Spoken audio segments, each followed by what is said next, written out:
আসসালামু আলাইকুম এসএসসি পরীক্ষার্থী বন্ধুরা, আশা করি তোমরা সকলে ভালো আছো। সূচকের আজকে এমসিকিউ দেখবো, গুরুত্বপূর্ণ কিছু এমসিকিউ যেগুলো পরীক্ষা আসবে ইনশাআল্লাহ। প্রথমে টাইপ ভিত্তিক এমসিকিউ দেখবো। এখানে দেখো 4 for n-1 by 2 for n+1 এর মান নির্ণয় করো বা এর সরলীকরণ কত, এরকম থাকতে পারে। তো এখানে দেখো,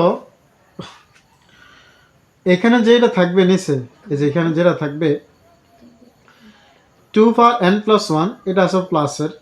এখানে যে প্লাসের মানটা আছে এটা অ্যান্সার হবে তার বিপরীত, অর্থাৎ 2 for n-1 হবে অ্যান্সার। এখানে যেই চিহ্নটা থাকবে তার বিপরীত চিহ্নের মানটি হবে অ্যান্সার 2 for n-1, বুঝছো? আর এইখানে যা থাকবে খেয়াল রাখো, এখানে যা থাকবে তার বর্গ থাকবে এখানে, অর্থাৎ 2 এর বর্গ 4। এখানে যেটা থাকবে এখানে এর বর্গ থাকবে এখানে, অর্থাৎ 1 এর বর্গ 1। আসলে বুঝতে পারছো? এইরকম দেখো 4 এর বর্গ 16, তাহলে এখানে 4 এনে 16 আছে, 4 এর বর্গ 16। তাহলে যেহেতু এরকম আছে, তার মানে এখানে আছে দেখো মাইনাস, তাহলে অ্যান্সারটা হবে কিসের? প্লাসের। 4 for n-1, সরি +1, এখানে মাইনাস আছে, অ্যান্সার হবে +1। এইটাকে আবার এরকমও থাকতে পারে, 2 এর উপর স্কয়ার 2 for n+1, এরকমও থাকতে পারে। কারণ 2 কে ভাঙা যায়, 2 দুগুণা 4, এরকমও থাকতে পারে। এমনি বলে দেখিয়ে দিছি আমি, কবে দেখিয়ে দিছি। তাহলে এখানে দেখো, এখানে আছে 3, তাহলে 3 এর বর্গ করলে এবার 9, তাহলে এখানে 9। এখানে আছে 2 এর বর্গ করলে এখানে হবে 4। হ্যাঁ বুঝছো? এখানে যা থাকবে তার বর্গ থাকবে এখানে, এখানে যা থাকবে তার বর্গ থাকবে এখানে। তা এরপর এখানে যে চিহ্নটা থাকবে তার বিপরীত চিহ্নের অ্যান্সার হবে 3 for n আছে -2 +2। আসলে বুঝতে পেরেছো? এখানে 6 থাকলে এখানে থাকবে কত? 36। এখানে 7 থাকে, এখানে থাকবে 49। তাহলে হবে এরকম। আসলে বুঝতে পেরেছো? একটি টেকনিক দিয়ে তোমাদের বইয়ের অনেক এমসিকিউ আমি শেষ করে দিয়েছি। এবার টাইপ নাম্বার 2, 1/4 ইনভার্স x সমান 16 হলে x এর মান কত? এটি তোমাদের কলম খাতা, তোমরা কলম পাবা, কিন্তু করে বের করার জন্য খাতা পাবা না। সেজন্য খাতার কোনো প্রয়োজন নেই, জাস্ট এই অঙ্কগুলো করবা। এখানে দেখো 4, তার মানে এইখানে আছে 16। এখন যেহেতু এখানে 4, তাহলে 4 এর উপরে কত পাওয়ার দিলে 16 হয়? 4 এর উপরে কত পাওয়ার দিলে, অর্থাৎ 4 কে কয়বার গুণ করলে 16 পাওয়া যায়? 4 কে 2 বার গুণ করলে কত পাওয়া যায়? 16 পাওয়া যায়। 4 কে কয়বার গুণ করলে? 2 বার।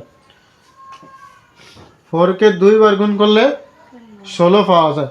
তার মানে x এর মান হবে 2, অর্থাৎ x সমান 2। বুঝছো? 4 কে যতবার গুণ করলে 16 পাওয়া যাবে, ঠিক ততবারই হবে x এর মান। যখন উপরে থাকবে 1/4, এইরকম এই কোয়ালিটির। এখানে দেখো 1/5 ইনভার্স x সমান 25। তার মানে কি 5 কে কয়বার গুণ করলে 25 পাওয়া যাবে? অবশ্যই 2 বার। তার মানে এখানে x এর মান হবে 2। আসলে বুঝতে পেরেছো? 6 for x, এখানে দেখো কিন্তু 1 নাই, সেজন্য আর এখানে ইনভার্স নাই। তো এখানে 6 for x সমান 216। এখন বলো 200, এখানে যদি 6, তাহলে 16 কে কয়বার গুণ করলে 216 পাওয়া যায়? 16 কে কয়বার গুণ করলে 216 পাওয়া যায়? অর্থাৎ 3 বার। 16 কে 3 বার গুণ করে 216 পাওয়া যায়, সেজন্য x এর মান হবে 3। আশা করি বুঝতে পেরেছো? 1/7 ইনভার্স 1/5 ইনভার্স x + 1 সমান 125 হলে x এর মান কত? তো এইটুক আমরা একটু আগে এটুক করেছি, যে এইটুক 1/5 ইনভার্স x, 1/5 ইনভার্স x একটু আগে একটু করছি আমরা। তো এখানে 125 আছে, কয়বার? 5 কে, যেটা না 5 কে কতবার গুণ করলে 125 পাওয়া যাবে? 5 কে কতবার গুণ করলে 125 পাওয়া যাবে? 5 কে 5 বার গুণ করলে 125। 5 কে 3 বার গুণ করলে 125 পাবো। 5 কে 3 বার গুণ করলে 125 পাবো। এবার এই যে এখানে দেখো +1, এখানে কি আছে? +1, তাই তোমরা 3 এর সাথে 1 যোগ করে দিলে হবে 4। তাহলে x এর মান হবে 4। এই কোয়ালিটির 1/5 ইনভার্স x + 1, তো এইটুকের মান 125। 5 এর, অর্থাৎ 5 কে কয়বার বর্গ করলে 125 পাওয়া যাবে? কয়বার গুণ করলে? 3 বার। আর এখানে +1, তার মানে 3 আর 1 4, 3 আর 1 4, তার মানে x এর মান 4। এখানে যদি মাইনাস থাকে তাহলে আমরা মাইনাস করতাম। এই কোয়ালিটির এখানে বার আসো 3 এখানে আছে 3x মাইনাস 1, 3 পাওয়ার x মাইনাস 1 27 হলে এখানে x এর মান কত হবে? তো বন্ধুরা একই অঙ্ক এখানে তোমাকে লক্ষ্য করতে হবে যে 3 এর উপরে পাওয়ার কত দিলে, মানে 3 কে কতবার গুণ করলে 27 পাওয়া যাবে? অবশ্যই 3 কে 3 বার গুণ করলে 27। আর এটার যাতে যেহেতু মাইনাস 1, এবার কিন্তু উপরে 1 নাই, 1 থাকলে ও যদি 1 থাকতো তাহলে এখানে থাকতো মাইনাস, এখানে থাকতো প্লাস, প্লাস থাকলে আমরা যোগ করতাম। আর এখানে মাইনাস, এখানে যদি মাইনাস থাকতো তাহলে আমরা এক বিয়োগ করতাম। যেহেতু এগুলো নাই, যেহেতু এগুলো কিছুই নাই, শুধু আছে 3 পাওয়ার x মাইনাস 1, তখন তখন আমরা এককে আমরা কি করবো, এরকম থাকলে আমরা যেটা পাবো এখানে পেয়েছে 3, 3 এর সাথে আমরা এক যোগ করলে হবে 4, অর্থাৎ x এর মান 4। আসলে বুঝতে পেরেছো বা হচ্ছে এই অঙ্কটা আর এই অঙ্কটা আমাদের একটু ব্যবধানটা আমি আবার দেখাচ্ছি। 1/5 ইনভার্স x প্লাস 1, এই কোয়ালিটিতে আছে জন্য আমরা এখানে প্লাস 1 যোগ করছি। কিন্তু এইখানে যদি এরকম থাকতো, এখানে যদি এরকম থাকতো 1/5 ইনভার্স x মাইনাস 1 এরকম, তাহলে আমরা এক বিয়োগ করতাম। যেহেতু এখানে 3 পাওয়ার x মাইনাস 1 আছে, এখন আমরা এক যোগ করবো। এটা যেহেতু উপরে 1 নেই, এক যোগ করে দেবো।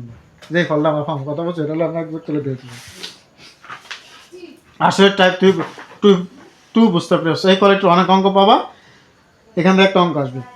এরপর ঘনমূল x সমান √5 হলে x এর মান কত? এইটাও ক্যালকুলেশন খাতা করার দরকার নাই, সরাসরি এখানে যদি কিউব আছে তার মানে এইখানে যে মানটা আছে এটাকে তুমি ঘন করে দিবা। √5 কে কি করে দিবা? ঘন, ঘন করলে হবে 5√5, অর্থাৎ এখানে x এর মান 5√5। ঠিক একইভাবে এখানে ঘনমূল m সমান 5 হলে m এর মান কত? m এর মান কত? a এর মান কত? তাহলে এটা ঘন করে দিবা, ঘন করলে অর্থাৎ 5 কিউব করলে 125 হবে।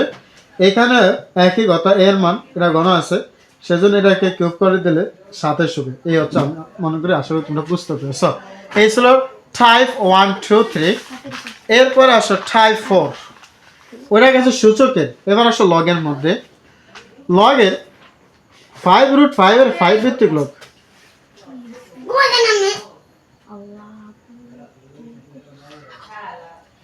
5√5 এর 5 ভিত্তিক লগ, আবার 3√3 এর 3 ভিত্তিক লগ, এরকম 3√3 এর 3 ভিত্তিক লগ সব যদি এরকম থাকে, সবগুলো একই কোয়ালিটির, তাহলে অ্যান্সার হবে আপনার 3/2।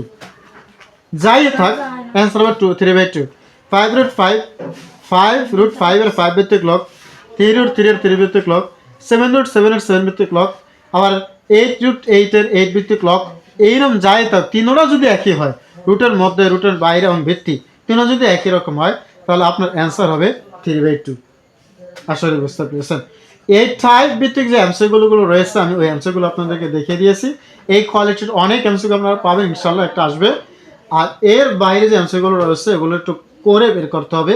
তো যেগুলো করে বের করতে হবে সেগুলো আমি একটু পরবর্তীতে আলোচনা করব।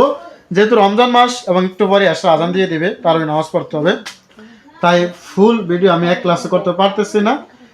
রমজান না হলে ইনশাল্লাহ আপনাদের দেখিয়ে দিতাম একটা আছে, বাকিগুলো ইনশাল্লাহ যেগুলো করার যত আছে সেগুলো আমরা করে দিব। হয়তো এক ভিডিও না হলে 2 ভিডিওতে আমরা ইনশাল্লাহ সমাধান করবো। ধন্যবাদ সকলকে।